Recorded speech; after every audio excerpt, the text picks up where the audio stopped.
Heron's square root method. Now, Heron lived in 75 AD, which is almost 2,000 years ago, a little less than 2,000 years ago.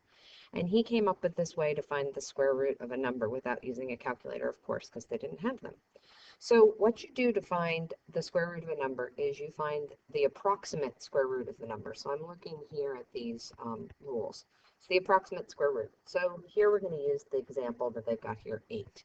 So I know that 8 is not a perfect square.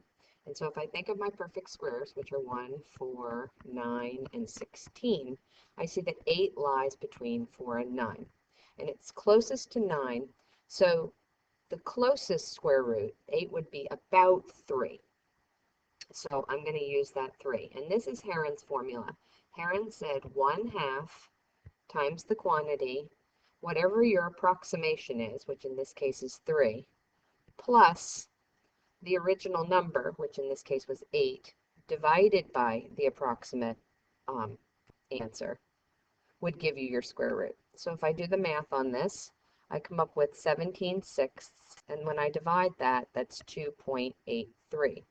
When I actually find the square root using my calculator, it's 2.83 repeating. So pretty accurate. So let's look at the next example that they give here on the paper. It says 23. So 23, thinking about my perfect squares again, got 1, 4, 9, 16, 25. Well, 23 is really close to 25, closer to 25 than to 16.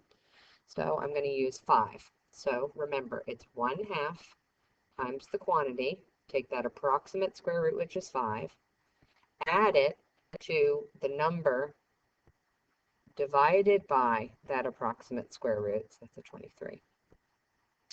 And then in this case, this is 48 over 10, once you do the math. And the actual square root of 23 is 4.795, etc. So considering the lack of technology that was available to him, Heron was pretty brilliant to come up with this on his own.